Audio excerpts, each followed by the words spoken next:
Hablamos nuestra Biblia en Efesios capítulo 4. En esta mañana vamos a tocar el tema de una iglesia equipada en Efesios capítulo 4, versículos 11 al 12, también como parte de la culminación de la conferencia Berea que hemos celebrado este fin de semana con el título Dios ha hablado. Estar bien equipado siempre es necesario para cualquier actividad. Creo que todos estaríamos de acuerdo en ello, independientemente del oficio al que te dediques, necesitas algún tipo de equipamiento, pero especialmente cuando realizas un deporte necesitas estar equipado adecuadamente.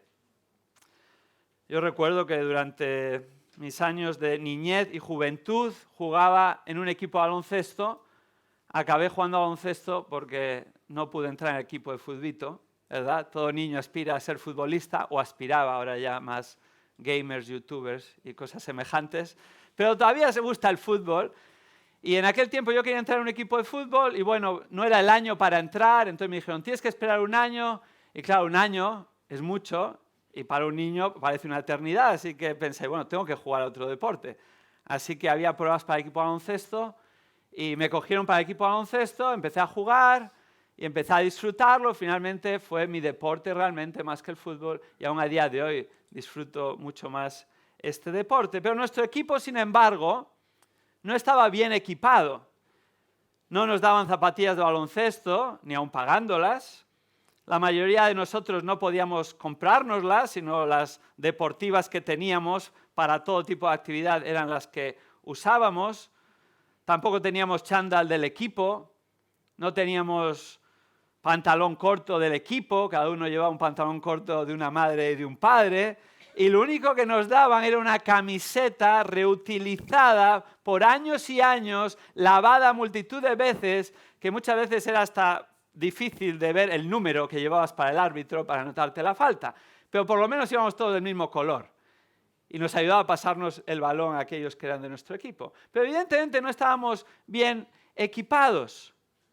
Hacíamos lo que podíamos, que no era mucho. Cualquier ámbito de la vida, para que las cosas vayan bien, es importante, es fundamental estar equipado adecuadamente, y así es en el caso de la Iglesia de Cristo. Necesita estar equipada según Él lo estableció para que funcione adecuadamente.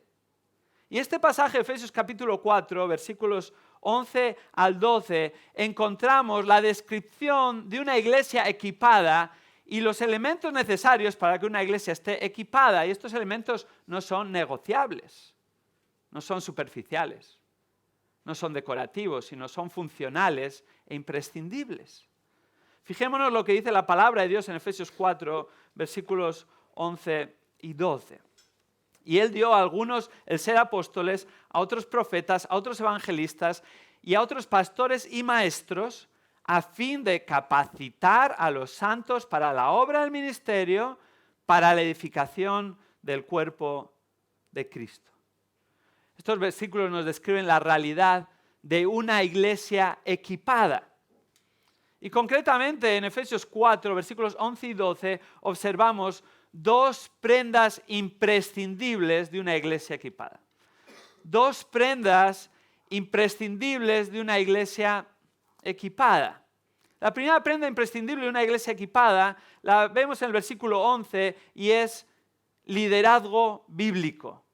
Un liderazgo bíblico es la primera prenda imprescindible para que una iglesia esté bien equipada según el plan de Dios. Fijémonos el versículo 11, ¿qué dice?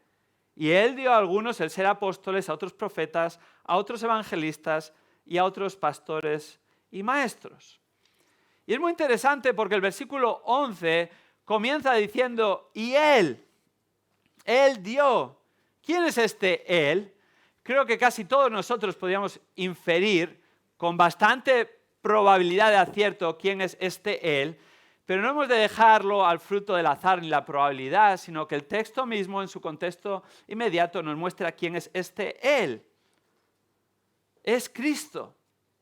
¿Cómo sabemos que es Cristo exactamente? Pues porque el Señor Jesucristo es el protagonista de los versículos 7 al 10 que vienen precedentemente, Cristo fue quien descendió a la tierra para luego ascender a los cielos.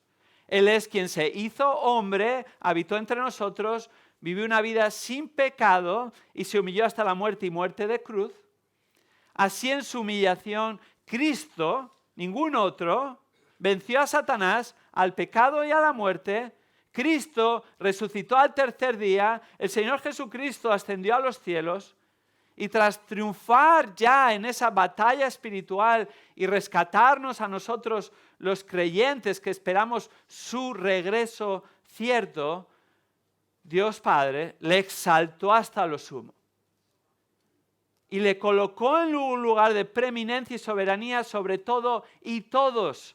Cristo ya está exaltado, hay un aspecto presente de su exaltación, pero hay un aspecto futuro que esperamos de su exaltación, cuando un día, como Filipenses 2, versículos 10 y 11, toda rodilla se doblará y toda lengua confesará que Jesucristo es Señor para gloria de Dios Padre. Ahora, si estás aquí en esta mañana y aún no confiesas a Jesucristo como Señor, como Dios hecho hombre, como el Salvador de los hombres, como el Mesías, como el único que puede reconciliarte con Dios cuando te arrepientes de tus pecados y confías en Él por gracia, por medio de la fe. Entonces, si tienes que hacer esta confesión en el futuro, obligadamente, ya no será una confesión para salvación, sino para condenación, porque Jesucristo es o tu Salvador o tu juez. Por eso Hechos 17, versículos 30 y 31, dice que Dios en este tiempo declara a todos los hombres en todo el mundo que se arrepientan. ¿Por qué? Porque el versículo 31 dice que hay un día que aquel que vino y es el Salvador de los hombres regresará y Él ha puesto como juez sobre todo hombre. Y ese juicio está perdido. Está perdido, no importa lo que hagas, no importa lo que digas, no importa lo que intentes, en tu propia capacidad y méritos está perdido, la condena es cierta y segura. ¿Por qué? Porque no hay justo ni aun uno, todos somos pecadores y aun con transgredir solo un mandamiento de Dios ya somos culpables de toda la ley. Es imposible, pero Cristo lo hizo posible. Y así este Cristo es el que dio, tras su victoria y exaltación, dio. No es la primera vez que aparece este verbo, lo había hecho ya en el versículo 7, y ahí se traduce concedió, concedido, es la misma idea. Cristo está diciendo en el pasaje inmediato, 7 al 10, es el legítimo dador de dones. ¿Por qué? Porque su victoria le legitima para conceder dones a aquellos que son suyos, a su iglesia. Y de esta manera ha dado dones a los creyentes. Estos dones son diversos y variados, no solo en su concesión, sino también en su medida y ejercicio, pero todos los dones tienen algo en común. Todos son dados por Cristo y todos son dados por gracia. Al igual que somos salvos por gracia, los dones son concedidos por gracia, es decir, de manera inmerecida y gratuita. ¿Esto qué quiere decir? Quiere decir varias cosas. La primera, nadie puede escoger el don. Cuando te dan algo, no lo escoges, ¿verdad? Estamos tan mal acostumbrados con los regalos. Hoy en día todo el mundo escoge el regalo. Las personas hasta se compran su propio regalo, lo envuelven y dicen, regálamelo este día. ¿Verdad?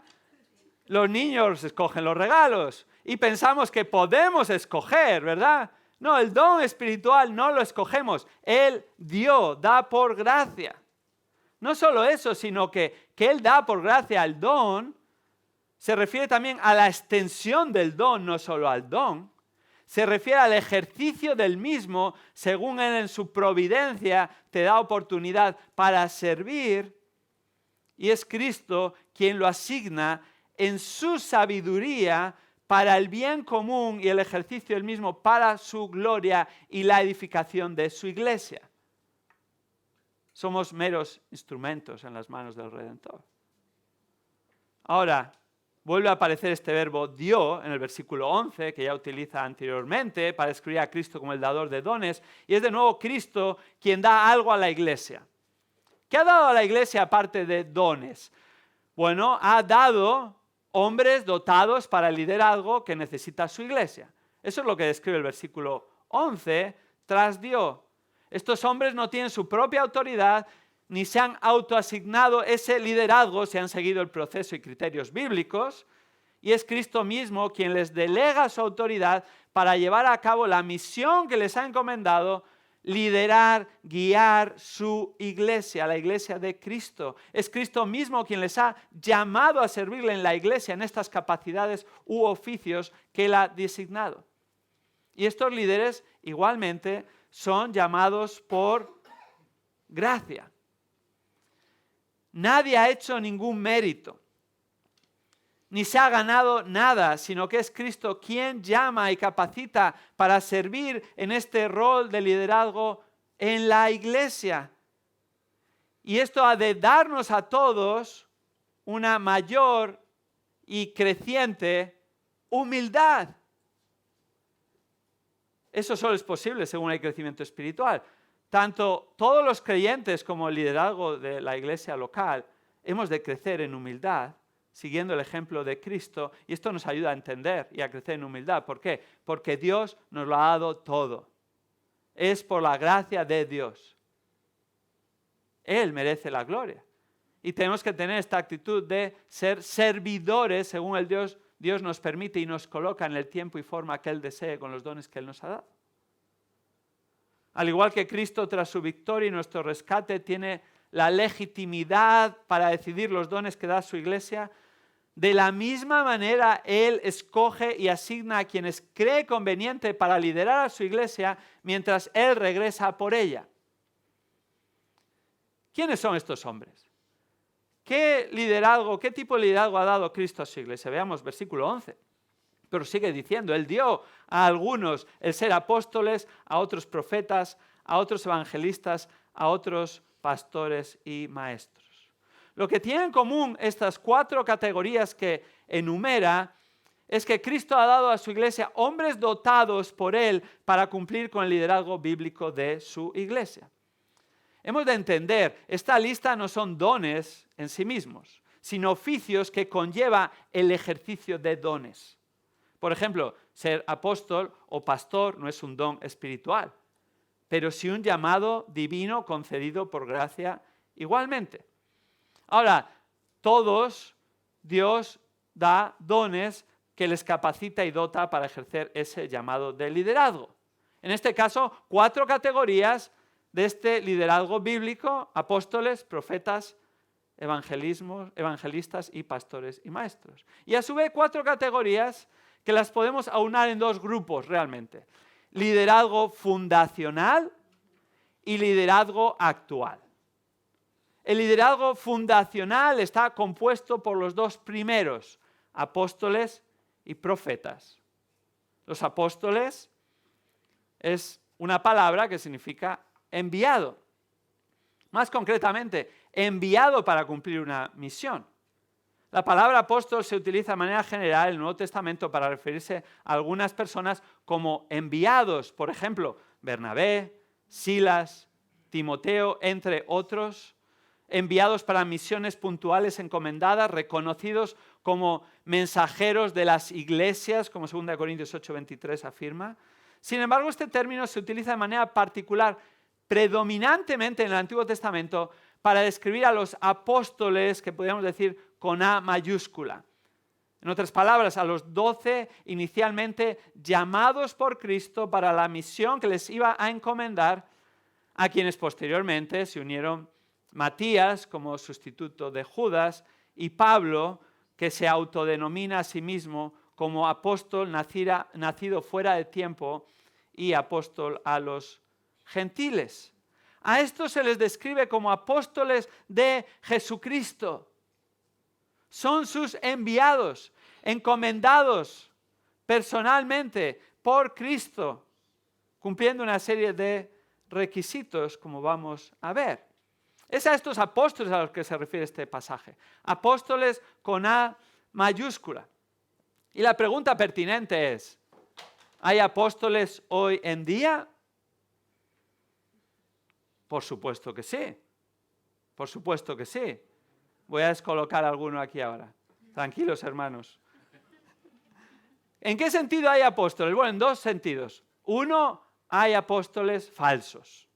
Apóstoles falsos, que tristemente no entienden estos pasajes y proliferan, por cierto, como en los tiempos neotestamentarios. En 2 Corintios 11:13 lo afirma. Personas que se autodenominan y que se llaman apóstoles, pero que no están realmente sirviendo en nombre de Dios, sino que son falsos apóstoles. Igualmente podríamos decir que hay apóstoles en el sentido más general de la palabra, enviados por las iglesias, apóstoles con A minúscula. Ahora, ¿por qué no hay apóstoles con A mayúscula hoy en día? Bueno, por varias razones. Una es que debían haber sido seleccionados directamente por Jesús, Marcos 3:13. Ser testigos oculares de la resurrección, Hechos 1, 22 al 24, esto lo vemos como requisito indispensable cuando escogen a Matías. Y la pregunta es esta: ¿hay alguna persona hoy en día que pueda cumplir estos requisitos? No, es sencillo. Tal vez alguno puede clamar falsamente: Jesús se me apareció en una visión y me ha denominado apóstol, y varios es lo que dicen, apóstoles falsos. Pero hay un segundo aspecto. ¿Tú fuiste testigo ocular de la resurrección de Cristo? No, se acabó el debate. No hay apóstoles hoy en día. Había apóstoles para el liderazgo fundacional de la iglesia de Cristo, y gracias a Dios que hubo apóstoles. Hemos de hablar de esto con naturalidad, pero Pablo fue el último en cumplir estos requisitos. Es más, según leemos el libro de los Hechos, a partir de Hechos capítulo 16, versículo 4, Hechos, que es un registro inspirado por Dios del inicio de la historia de la iglesia primitiva, a partir de Hechos 16:4 se deja de utilizar esta palabra, apóstoles, y no aparece ningún nuevo apóstol. Ahora hay una segunda categoría dentro del liderazgo fundacional. No solo apóstoles, sino también profetas. Los profetas se refiere de manera general a aquellos dotados con la capacidad de proclamar y aplicar la revelación ya dada con el propósito de edificar, consolar y animar. Esa es la idea general de profetas.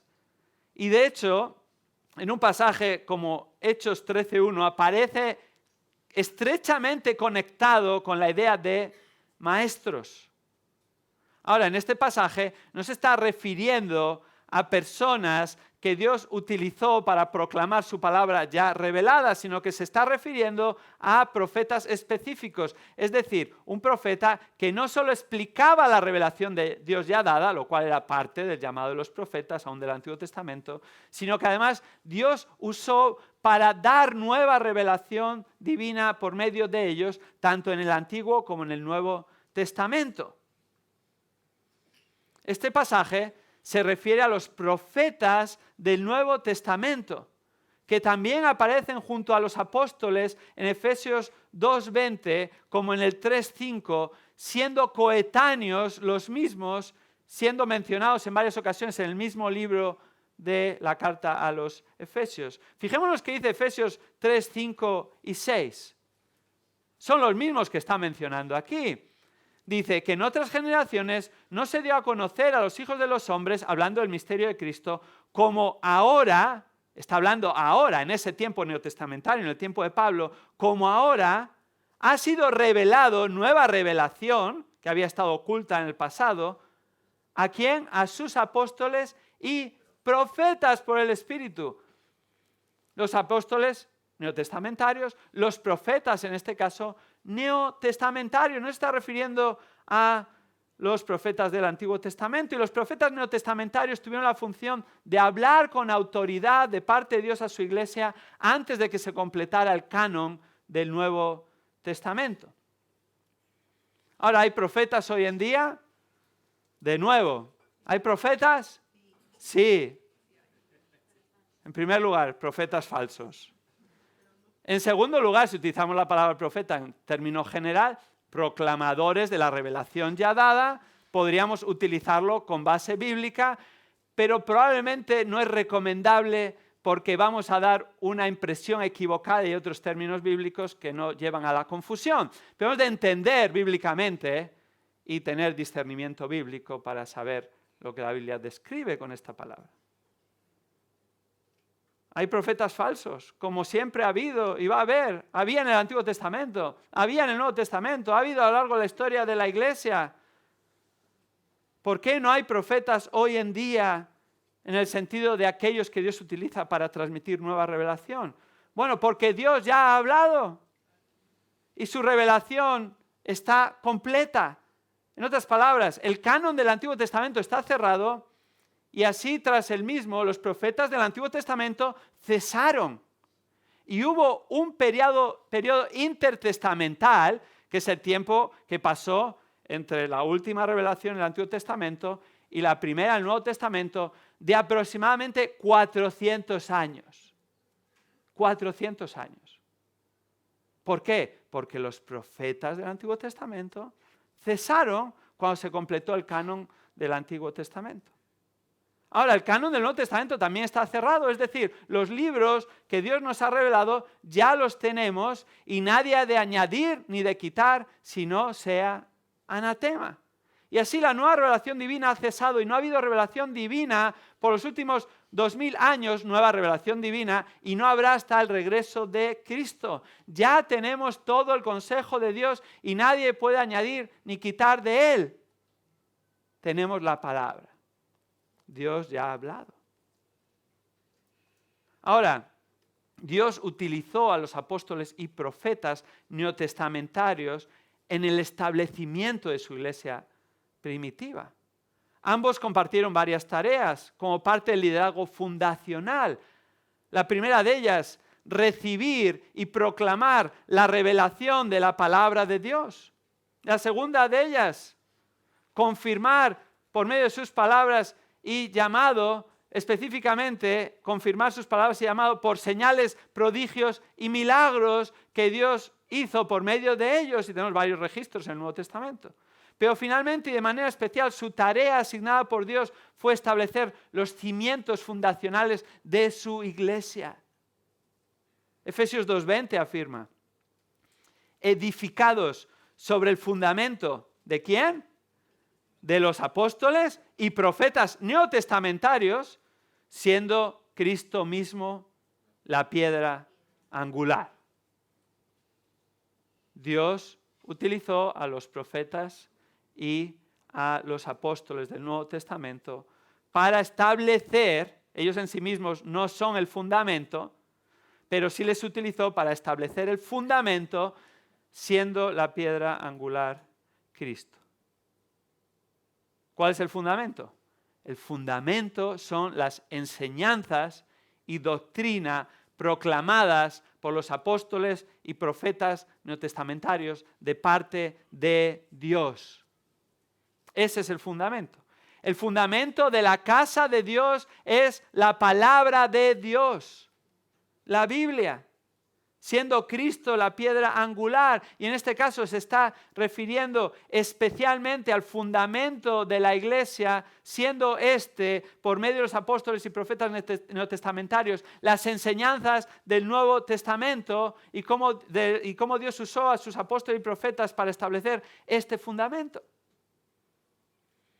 Gracias a Dios por este liderazgo fundacional. Hemos de estar agradecidos por los apóstoles y profetas, los verdaderos. Pero tantas veces huimos de clichés, huimos de malos usos de ciertos conceptos bíblicos que los guardamos en un cajoncito ahí, lo ponemos en el desván o en el trastero y hasta nos olvidamos que está. Pero es que los apóstoles y profetas son parte del liderazgo fundacional que Dios utilizó y hemos de estar agradecidos por ellos y dar gloria a Dios que Él tuvo este liderazgo fundacional por el cual nosotros ahora tenemos la palabra de Dios como instrumentos en la mano de Dios. Ahora, una vez establecida la iglesia de Cristo y la iglesia primitiva y los fundamentos de la iglesia neotestamentaria colocados, una vez que la revelación ha cesado, hay otro liderazgo actual, compuesto por evangelistas y pastores y maestros. En primer lugar, los evangelistas son parte de este liderazgo actual. El término evangelista solo ocurre en 3 ocasiones en el Nuevo Testamento. Además de este pasaje, se utiliza para referirse a Felipe, Hechos 21:8, y como encargo de Pablo a Timoteo, 2 Timoteo 4:5, haz la labor o haz el trabajo, haz la obra de un evangelista. ¿Qué es el evangelista? Es aquel que se dedica a proclamar el evangelio y se dedica a ello allá donde va. El evangelista, tanto dentro como fuera de la iglesia, continuamente tiene un llamado específico de Dios a proclamar el evangelio. En la actualidad, un evangelista se encuentra dentro de una iglesia local con un marcado énfasis en la proclamación del evangelio, o puede ser un misionero enviado a lugares donde el evangelio no ha sido proclamado y Dios utiliza para la extensión del evangelio con el propósito del establecimiento de iglesias locales bíblicas. De hecho, Felipe es un buen ejemplo de misionero evangelista. Dios usó a Felipe para llevar el evangelio a la zona que se encuentra entre Jerusalén y Gaza. Deberíamos de conocer dónde está la franja de Gaza, no solo por las noticias, sino sobre todo porque muchas cosas sucedieron en los tiempos bíblicos en esa área de Palestina.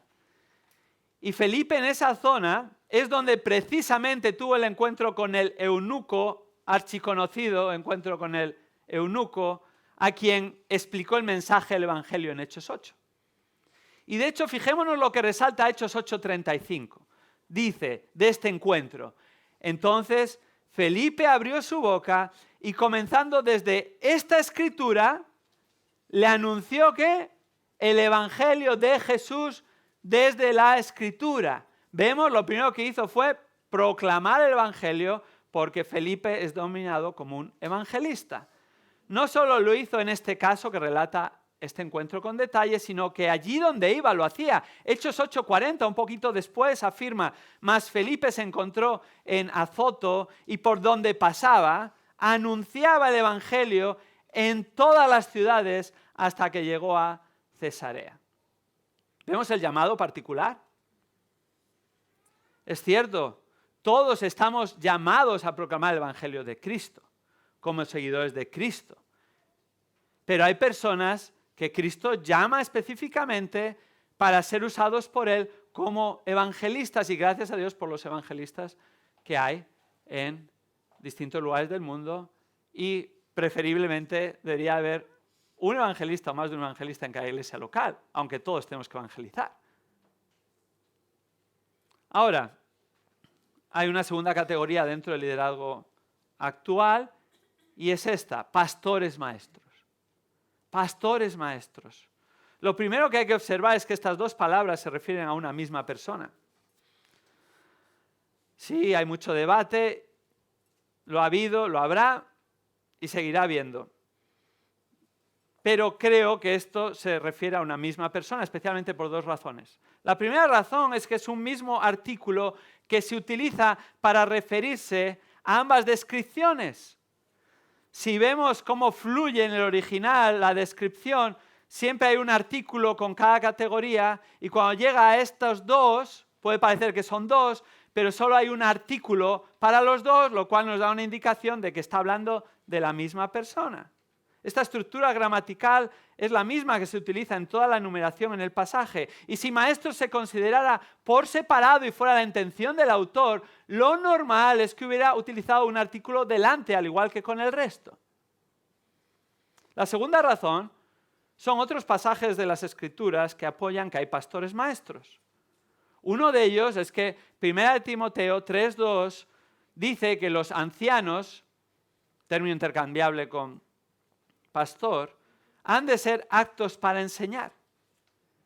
Pero es que además 1 Timoteo 5:17 afirma en esta línea que los ancianos que gobiernan bien sean considerados dignos de doble honor, y ahora especifica dentro de los ancianos principalmente aquellos entre el grupo de ancianos que trabajan en la predicación y en la enseñanza. Es decir, está distinguiendo como entre el grupo de los ancianos hay unos que se dedican especialmente a la predicación y la enseñanza. Estos son pastores maestros. Los pastores, ancianos y obispos se refieren al mismo oficio. De hecho, son términos que se utilizan intercambiablemente en el Nuevo Testamento en varios pasajes. Hechos 20, Tito 1, 1 Pedro 5. Mismas personas, pero con distintos énfasis y funciones. Así, de la misma manera, entre los ancianos pastores hay pastores maestros con el mismo oficio, pero con distinta función, con un marcado énfasis en dedicarse a la enseñanza de la Escritura. Por eso este pasaje dice pastores maestros, y esto es lo que necesita la iglesia de Cristo, y este es el liderazgo bíblico que Cristo ha dado a su iglesia para el avance de su iglesia. Una vez que entendemos que estas dos palabras se refieren a la misma persona, es necesario hacer algunas puntualizaciones. Que haya pastores maestros no significa que solo ellos han de ser aptos para enseñar. Todos los pastores, como requisito en 1 Timoteo 3, han de ser aptos para enseñar, pero no todos los pastores se dedican de igual manera a la enseñanza. Por eso hay pastores maestros. De la misma manera, esto no quiere decir que los pastores maestros son los únicos que enseñan en la congregación, junto con el resto de los ancianos. La Biblia enseña igualmente que hay maestros que no son pastores y que han recibido de parte de Dios esta capacitación para el beneficio de la iglesia y lo ejercen bajo la supervisión y guía de los pastores, pero sin ejercitar el resto de labores pastorales. Hay unos requisitos para los pastores, al igual que había unos requisitos para los apóstoles. Y la lista de los requisitos las encontramos en 1 Timoteo 3, versículos 1 al 7, y Tito 1, versículos 5 al 9. Resumiendo esto en breve, en primer lugar, un pastor ha de ser llamado por Dios. Ha de tener el deseo de pastorear. Hay un aspecto subjetivo del llamado de Dios, deseo a pastorear. Pero este deseo subjetivo no es suficiente, empieza por ahí. Si una persona no tiene deseo de pastorear, no debería estar en el camino al pastorado. No hay que torcer el brazo a nadie, porque 1 Timoteo 3:1 dice que ha de desearlo. Ahora, ese deseo no es suficiente, ese deseo ha de ser ratificado por cuestiones objetivas que establecen, sí, esto no es solo cosa de esta persona. Ha de cumplir una serie de requisitos que son objetivos que describe el resto del pasaje en 1 Timoteo 3, versículos 2 al 7. No es solo apto para enseñar, sino que la mayoría de esos requisitos se refieren al carácter. Carácter piadoso, no perfecto, ha de ser irreprensible. Ninguno de nosotros somos perfectos, pero que sea irreprensible quiere decir que no se le puede acusar ciertamente de nada que le caracterice que vaya en contra de esa lista. Claro, si estamos ahí como francotiradores a la ventana, a la primera que asoma la cabeza, pues vas a encontrar una, no, varias, ¿verdad? Pero todos estamos en proceso, porque hasta la glorificación no seremos perfectos, pero esto no es la excusa. Los pastores tienen que tener madurez espiritual para ser ejemplo para el rebaño y así todos crecer en semejanza a Cristo. Esto empieza en el hogar. En el hogar. Porque si no cuida bien su casa, ¿cómo va a cuidar de la casa de Dios? Todos los hombres somos llamados a pastorear a nuestra esposa y a nuestros hijos si nos han dado Dios. Todos. Ese es el campo de pruebas. Y ahí es donde muchas veces, ¿verdad? Uno se da cuenta, bueno, yo ya tengo suficiente con mi casa, ¿verdad? Y quiero ser fiel en esto y quiero agradar a Dios en esto. Y ese llamado es ineludible. Pero hay algunos hermanos que el Señor llama y capacita por su gracia y misericordia, no porque sean mejores que nadie. Y con dependencia del Señor, según el Señor obra en sus vidas y les llama, entonces el Señor también les capacita para esta labor. y les sostiene y les guarda. Esa debe ser parte de la oración de las iglesias. Por sus pastores, que el Señor nos proteja y nos guarde irreprensibles para seguir pastoreando su rebaño. Estas características se despliegan en su persona en el hogar, pero también las relaciones con los demás, incluso con los incrédulos. Por eso dice que ha de tener un buen testimonio con los de afuera. Ha de ser realmente integral. Todos hemos de ser la misma persona dentro que fuera de la iglesia. Evidentemente hay matices. Los que viven más tiempo contigo, tienes más confianza, te conocen más, pero no hemos de ser otra persona, ni en el trabajo, ni en casa, ni en la iglesia. No. Lo mismo para los pastores. Y se ha de ver en todos los lugares. Recuerdo hace años, un profesor del seminario nos decía cómo su hijo quería ser sheriff, ¿no? Ahí en Estados Unidos, en la ciudad de Los Ángeles. Hizo las pruebas, pasó las pruebas físicas, pasó los exámenes y ya tenía el puesto. Y él ya estaba contento, pero había una prueba más que no les habían dicho que tenía que pasar.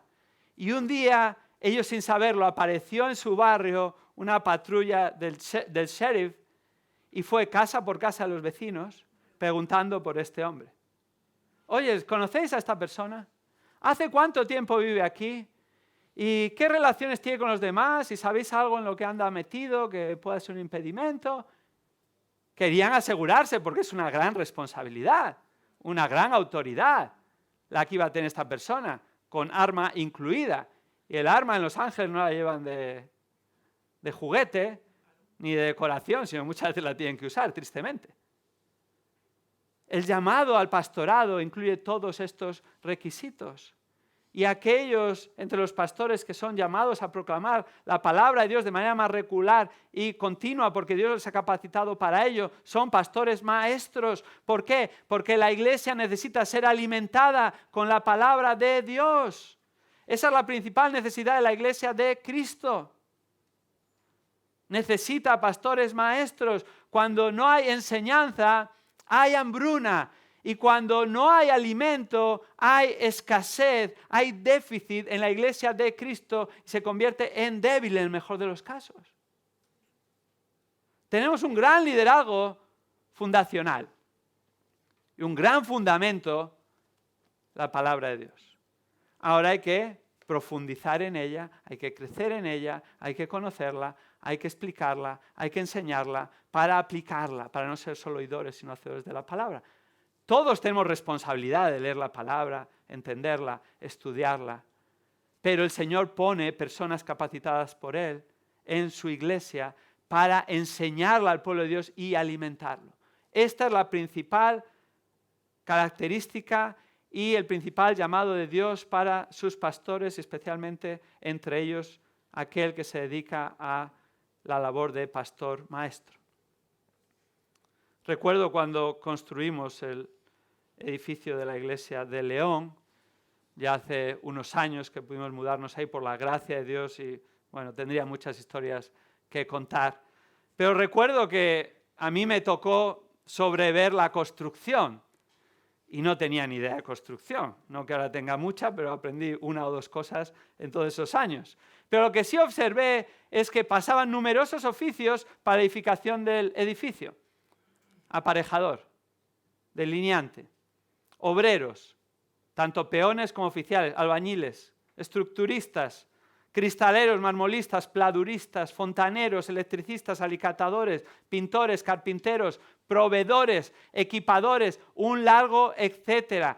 Cada oficio trabajó en el momento adecuado que le tocaba, armónicamente, realizando la labor encomendada, unos mejor que otros, también hay que decirlo, y todos ellos coordinados por el arquitecto, realizaron la labor y así el edificio se levantó con un buen fundamento y así podemos reunirnos allí para tener nuestros cultos para la gloria de Dios. ¿Quién es el arquitecto de la iglesia? Cristo es el arquitecto de la iglesia. ¿Quién ideó el plan para la iglesia? Cristo ideó el plan para la iglesia y de hecho lo ejecutó y así ha regalado distintos oficios a su iglesia, liderazgo fundacional, liderazgo actual. ¿Para qué? Para siguiendo su plan maestro revelado en sus planos, la Escritura y la palabra, su iglesia pueda ser edificada fuertemente para ser luminares en el mundo y para la gloria de Dios. ¿Cómo hemos de responder a esta realidad? Bueno, en primer lugar, hemos de conocer el liderazgo que Dios ha regalado a su iglesia. Cristo no ha regalado a su iglesia consejeros delegados. Cristo no ha regalado a su iglesia ricos emprendedores. Que nadie piense que si Florentino Pérez fuera parte de la iglesia, iría mucho mejor. No, iría peor probablemente. Tendría más dinero la iglesia, pero sería un despropósito. Porque ese no es el plan de Dios para la iglesia. Ni poderosos, ni nobles. Porque Dios escogió ¿a quién? A los necios, a los débiles, a los viles, a los despreciables, como tú y como yo, para que nadie se jacte delante de Dios, como dice 1 Corintios 1. Y de la misma manera, entre esos que Él salvó, Cristo regaló a su iglesia hombres comunes y corrientes para mayor gloria de su nombre. Y además Cristo regaló a su iglesia no solo el liderazgo fundacional, que ya no es necesario, sino el liderazgo actual, que es imperativo para cuidar su iglesia, para establecer nuevas iglesias locales, para alimentar a su rebaño por medio de la enseñanza de la Escritura, porque Dios ya ha hablado. No solo hemos de conocer cuál es el liderazgo que Cristo ha regalado a su iglesia, hemos de estar agradecidos y reconocer la labor de servicio que hacen en medio de la iglesia de Cristo. Esto es parte del plan de Dios. 1 Tesalonicenses 5:12 dice que reconozcáis o estiméis en gran manera, es la manera en que lo expresa, a los que con diligencia trabajan entre vosotros y os dirigen y os instruyen. Es una clara referencia, no por nombre, pero sí por ejercicio del llamado, a los pastores. Os dirigen y os instruyen. Se ha de reconocer, se ha de estimar la labor, al igual que con cualquier otro hermano que sirve en la iglesia, pero de una manera particular la responsabilidad que Dios ha dado a estas personas. Estar agradecidos que el Señor ha regalado pastores para pastorear el rebaño y para predicar la palabra de Dios. ¿De qué otra manera hemos de reconocer y agradecer el liderazgo que Dios ha dado a su iglesia? Bueno, 1 Timoteo 5:17, ya lo hemos leído. Afirma que los pastores han de ser considerados dignos de doble honor. Esto significa no solo honra y estima, sino honor pecuniario, remuneración por su trabajo y su servicio. ¿Quiénes principalmente? Los que trabajan en la predicación y la enseñanza, porque este es el plan de Dios. En el momento que una iglesia puede apoyar a un pastor, ha de hacerlo desde el principio. No es, bueno, voy a pagar la luz y el alquiler y ya ni siquiera para eso me llega y luego ya si sobra, apoyamos al pastor que se dedica a la enseñanza. No nos damos cuenta de la importancia que tiene, que es lo principal. Mira, puedes tener edificio, pero sin pastores que enseñan, no hay iglesia. Puedes tener un edificio más grande, más cómodo, más personas, pero sin aquellos que Dios ha llamado para alimentar el rebaño, no va a haber crecimiento espiritual ni nuevas personas que puedan ser añadidas a la iglesia. ¿Nos damos cuenta? Podríamos reunirnos en el parque o irnos a cualquier otro lugar y no empezamos la casa por el tejado, sino por lo fundamental. Y eso ha de verse reflejado también en el presupuesto de una iglesia y en las ofrendas de una iglesia. ¿Por qué? Porque son dignos de doble honor. Lo ideal sería que todos los pastores estuvieran liberados a tiempo completo. ¿Por qué? Porque la iglesia se beneficiaría de ello. Pero, tristemente, no es posible en la mayoría de los casos. Pero por lo menos, ¿quién tiene prioridad según este pasaje? Aquellos que se dedican y trabajan en la predicación y en la enseñanza. Hay que empezar por ahí. Puede ser una liberación parcial, total, unas horas, de acuerdo a la capacidad y las ofrendas de la iglesia, pero ha de ser prioritario y fundamental y ha de verse la enseñanza bíblica reflejada también en la distribución de las ofrendas.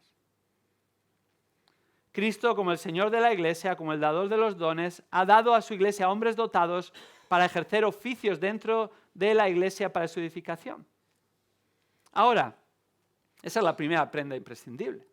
Hay una segunda prenda imprescindible, versículo 12, y son los creyentes capacitados. los creyentes capacitados. Fijémonos lo que dice el versículo 12. A fin de capacitar a los santos para la obra del ministerio, para la edificación del cuerpo de Cristo. La segunda prenda imprescindible de una iglesia equipada son los creyentes capacitados. ¿Cuál es uno de los propósitos por los que Cristo ha dado liderazgo bíblico a su iglesia? Versículo 12, fíjate al principio, ¿qué dice? A fin de, esta es la finalidad, a fin de capacitar a los santos. ¿Quiénes son estos santos? Bueno, los mismos de Efesios 1:1, los santos que están en Éfeso, a quienes iba dirigida esta epístola, pero los santos por extensión, es decir, los que han creído en Cristo Jesús como Señor y Salvador. Santos se alude, de hecho, mayoritariamente con esta palabra a los miembros de una iglesia local, especialmente en el contexto de la carta a los Efesios. No hay santos pululando por ahí independientemente. El propósito de Dios es que los santos se congreguen, apartados para Dios, para congregarse, para estimularse unos a otros al amor y las buenas obras, para ejercitar los dones espirituales, porque todos los miembros son necesarios. Y cuando un miembro se duele, todos sufren. Y cuando un miembro no está ejerciendo aquello que Dios le ha llamado a hacer, no está ejercitando sus dones armónicamente y bajo la supervisión pastoral en un cuerpo local, se está perdiendo ese recurso que Dios ha dado. ¿Quiénes son entonces estos santos? Creyentes, y especialmente creyentes de una iglesia local, como el caso de los Efesios. Así los creyentes, dice el pasaje, a fin de capacitar a los santos. ¿Qué significa capacitar? Bueno, es un término muy interesante. De hecho, es un término que se dice que es hapax legomena. ¿Qué es hapax legomena? Solo aparece una vez en todo el Nuevo Testamento. Es único. No podemos hacer un estudio de palabras comparativo, en otros pasajes cómo se utiliza. Pero en la época, este término, en los tiempos del Nuevo Testamento, se usaba para la vida cotidiana, para amueblar o equipar una habitación, o la preparación de una huerta o un jardín. Este verbo tiene la misma raíz y significa equipar, amueblar, aplicado aquí ser instruido o entrenado en este contexto. Es decir, preparación y capacitación de los creyentes de la iglesia en su madurez espiritual para crecer en semejanza a Cristo. ¿De qué manera son capacitados los creyentes? Por medio del liderazgo actual de la iglesia local. Bueno, principalmente por los pastores maestros, es el antecedente inmediato. Y pastores maestros a fin de. Actualmente los pastores maestros tienen la responsabilidad de predicar la palabra de Dios. ¿Qué medio es el que utiliza Dios? No son los pastores maestros, es un instrumento. El medio último es la palabra de Dios que ellos son llamados a estudiar y a proclamar. Así, por medio de la palabra y la oración, la iglesia es edificada. Este es el llamado a los pastores. Cristo, cuando apartó a sus apóstoles, liderazgo fundacional, iban a buscarle ahí en Capernaum, después de haber hecho varios milagros al final del día de reposo en Marcos 1, y le dicen, todos te buscan, reprochándole, ¿qué haces aquí? La gente está allí, tú aquí, solo. ¿Qué estaba haciendo Jesús? Orando. Y después, ¿qué les dice? No vamos a ir allí, vayamos a otros lugares. ¿Para qué? Para que predique la palabra, porque para eso he sido enviado por mi Padre. Les da la lección. Ellos no lo captaban y al principio no lo captaban. Pero ¿qué sucede en Hechos una vez que Cristo asciende después de que reciben el Espíritu Santo con poder? Los apóstoles, como líderes fundacionales de la iglesia primitiva, en Hechos 6:4, lo entienden y concluyen: nosotros nos entregaremos a la oración y al ministerio de la palabra. Ese siempre ha sido el plan de Dios para su liderazgo. Estaban ocupados en cuestiones importantes pero secundarias, en la distribución de los alimentos a las viudas, tienen su lugar y su papel, pero tenían que encontrar otros hombres que se dedicaran a ello porque les estaba quitando de su prioridad, de su llamado. De la misma forma, Pablo, movido por el Espíritu Santo, le encarga a Timoteo, al cual le deja para pastorear la congregación precisamente de Éfeso, y le dice en 1 Timoteo 4:12, ocúpate, que significa dedícate por completo ¿a qué? A la lectura de las Escrituras, en el contexto lo dice probablemente la lectura pública, esa es una de las razones por las que tenemos lectura congregacional. ¿A qué más? A la exhortación y la enseñanza. ¿De qué? De la palabra. Lo vimos ayer en 2 de Timoteo 3. La palabra que salva, la palabra que edifica, y por eso en 2 de Timoteo 4:2, después de establecer la inspiración de la Escritura y cómo Dios lo utiliza para edificar a los creyentes, le hace este encargo solemne, Pablo a Timoteo, predica la palabra. Es a lo que te tienes que dedicar, con mucha paciencia e instrucción. Esto no pasa de un día para el otro. El pastor que piensa, voy a predicar una vez y ya está. No, es predicar una tras otra, en el poder del Espíritu, con paciencia, para que el Señor siga haciendo su obra en todos nosotros, según crecemos en la plenitud de Cristo, en semejanza a la plenitud de Cristo. Un púlpito descuidado produce creyentes incapacitados. Y hoy en día tenemos iglesias con gran número de creyentes con necesidades especiales. ¿Por qué?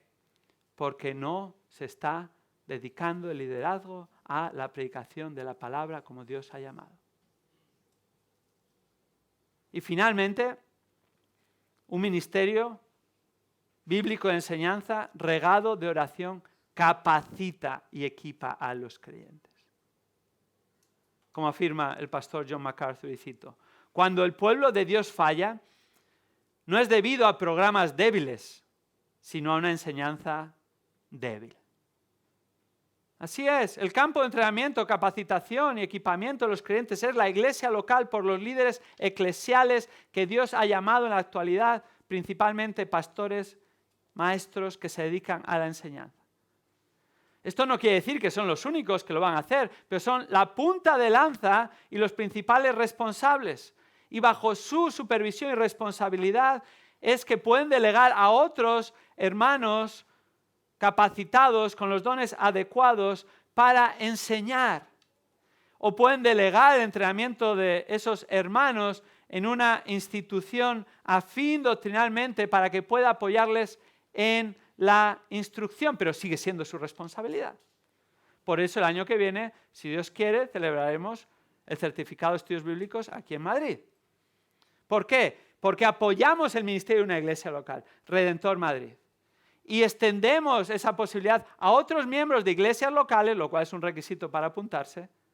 ¿Para qué? Para ayudar y complementar lo que ya se está haciendo en la iglesia local, porque no puede haber un sustituto. Pero esto fortalece. Un creyente solo puede ser capacitado verdaderamente en la palabra, con mucha enseñanza en público y en privado, y con mucha oración en privado. A esto han de dedicarse los líderes bíblicos. ¿Con qué propósito? Son capacitados los creyentes por medio de la palabra. Versículo 12. Para la obra del ministerio. Para la obra del ministerio. En otras palabras, los que llevan a cabo la obra del ministerio son los feligreses, no los clérigos. Es decir, los que realizan la obra del ministerio son los creyentes, no los pastores. Los pastores les equipan y capacitan para servir por medio de la enseñanza y la oración, guían la congregación, dan supervisión y protección pastoral y establecen las líneas que han de seguir de acuerdo a la palabra. Pero ellos no lo hacen todo. Es más, cuanto menos hagan, mejor. Es una muestra de mayor madurez de la iglesia. ¿Para qué? Para que hagan la obra del ministerio. La obra del diaconado, literalmente, es la idea de servicio, servir mesas. Cada vez que aparece 34 veces en el Nuevo Testamento es la idea de servir mesas. No quiere decir literalmente todo el mundo tiene que servir mesas, hay que poner sillas, quitar sillas, ¿verdad? La comida, audiovisuales, la alabanza, los que están en servicio de puerta, etcétera, etcétera. los distintos ministerios y servicio, mientras los pastores se entregan a la oración y el ministerio de la palabra. ¿Por qué? Porque no es el llamado uno, dos de los pastores, porque los pastores no pueden hacerlo, ni deberían de hacerlo. Eso enfrentaron los apóstoles porque lo estaban haciendo. No es que no puedan hacerlo y se les caigan los anillos, pero es que no es lo bueno para la congregación, no es bueno para la congregación. Que estén dedicando el tiempo a eso, en lugar de que sean los miembros de la iglesia los que sirvan y tengan la oportunidad también de ejercer sus dones. Es bueno para todos. Es como los directores de orquesta. ¿Toca el director de orquesta algún instrumento? Bueno, puntualmente he visto a algún director de orquesta tocar algún instrumento, muy puntualmente. Dirige ahí con la mirada, prácticamente. No, no tocan. ¿Quiénes tocan? Tocan los miembros de la orquesta. ¿Y ellos qué hacen? Dirigen, coordinan, equipan, capacitan, dan dirección. Así la partitura de los pastores es la Biblia y su batuta es la oración. Mientras los hermanos sirven armónicamente de acuerdo a los dones que Dios les ha dado. Gracias a Dios por este modelo. Es un modelo que toda iglesia que quiere seguir las Escrituras ha de perseguir, ha de ocuparse en él, ha de entender.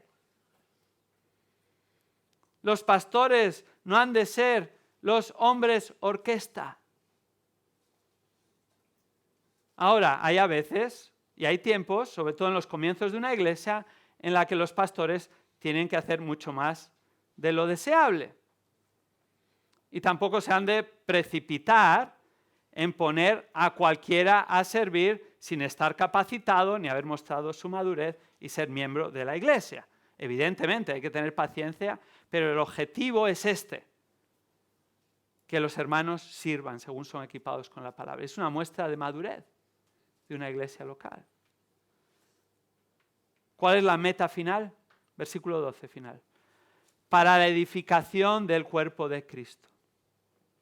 Fíjate, el propósito no es activismo, no es qué bien, vamos a tener más actividades, vamos a estar más ocupados. El propósito no es la autocomplacencia, en otras palabras, sentirse bien con uno mismo y satisfecho porque estoy haciendo algo en la iglesia. El propósito no es autorrealización, pensar que uno encaja y sentirse realizado, útil. El propósito no es nada que tenga que ver con nosotros mismos. Somos tan tendientes a eso, ¿verdad? Tan centrados en nosotros mismos. ¿Cuál es el propósito? Para la edificación del cuerpo de Cristo. En realidad es Cristo quien edifica la iglesia. Cristo dijo, yo edificaré mi iglesia, pero lo hace por medio de este modelo, dando dones y regalando hombres dotados para que guíen y capaciten el uso de los dones. Cristo edifica su iglesia por medio del servicio de sus hijos, capacitados por sus pastores delegados por medio de la palabra. Y el propósito no es otro que usar estos dones en el contexto de la iglesia local, no para eclesialmente, principalmente, bajo la guía y capacitación del liderazgo de la iglesia local, para la edificación de la iglesia local, según todos somos expuestos a la palabra y Dios obra en nosotros. Esa es la idea aquí. Para el bien común, como dice Corintios también. La iglesia de Antioquía es un buen ejemplo de esto. Una congregación en la que su liderazgo tenía las prioridades claras y así equipaba a los creyentes para capacitarlos y servir. Pablo y Bernabé llegan a esta iglesia. Tienen un ministerio de enseñanza durante un año, Hechos 11, 25 y 26. ¿Y qué sucedió? Que posteriormente esta iglesia equipada de manera sobrenatural en apenas un año, el Señor levantó más dones y capacidades y así enviaron a Pablo y Bernabé a su debido tiempo, Hechos 13. Y no enviaron a los que les sobraba o a los que molestaban, a los que querían perder de vista. Enviaron a los mejores, probados ya. Fíjate si llegaron al punto de capacitación, que ¿a quién envían? A Pablo y Bernabé. Porque quedaron otros en el liderazgo bíblico y quedaron otros sirviendo. Y el Señor levanta a otros posteriormente. Es un paso de fe. Es un paso de fe, de compromiso con lo que enseña la palabra. Esto es una iglesia equipada. ¿Cómo hemos de responder a esta verdad bíblica? Encontramos el versículo 12. Bueno, de varias maneras, pero permitirme sugerir algunas para meditación y aplicación. En primer lugar, hemos de responder siendo capacitados por el liderazgo de nuestra iglesia local, con el propósito de servir de acuerdo a los dones que Dios te ha dado y según te dan oportunidad para servir. La iglesia no es el lugar de la anarquía. Dios no es anárquico. Hay orden, hay dirección. Hay unos criterios que Dios ha establecido. Y hemos de seguirlos para el bien de todos. ¿Cómo? Primero, básico, asiste regularmente a las reuniones para escuchar la palabra, para ser equipado. Aprovecha otro tipo de reuniones, no solo las congregacionales, sino los estudios bíblicos, los cursos de capacitación, siendo miembro de tu iglesia local, comprometiéndote con la iglesia local. No lo tomes como un mero ejercicio intelectual, sino mira cómo puedes obedecer, cómo puedes servir bajo la guía de los pastores de la iglesia local. Esto lleva tiempo y a veces es ensayo-error. Y no es solo lo que yo quiero, sino es dónde me guían y dónde observan otros que soy de beneficio para otros. ¿Por qué? Porque la meta es servir y es la edificación del cuerpo de Cristo. Hemos de estar equipados.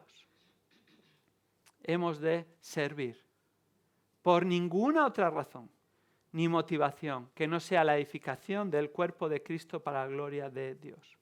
Cualquier otra motivación o razón en nuestro servicio no es lo que Dios pretende para el servicio a Dios. Es un tema del corazón y hemos de guardar nuestro corazón. Cuando jugaba al baloncesto en mi niñez y juventud, como os dije, no íbamos bien equipados.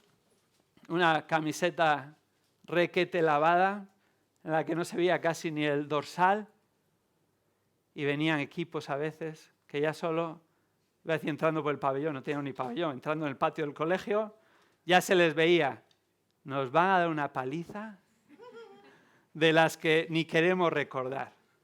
No solo porque eran más altos y más fuertes, sino venía ahí con su bolsa, con su chándal, con sus zapatillas relucientes, y nos daban la paliza.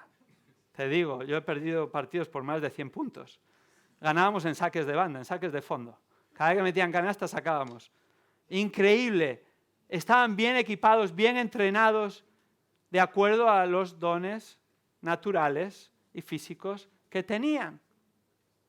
Hermanos, ¿cómo queremos que se vea la iglesia de Cristo? Y concretamente esta iglesia local aquí en Redentor Madrid. No por nosotros, no que se vea, qué bien visten ahí, tienen aire acondicionado, ya no hay sitio en el local. Eso no habla de una iglesia. ¿Qué habla de una iglesia? ¿Están equipados? ¿Están sirviendo?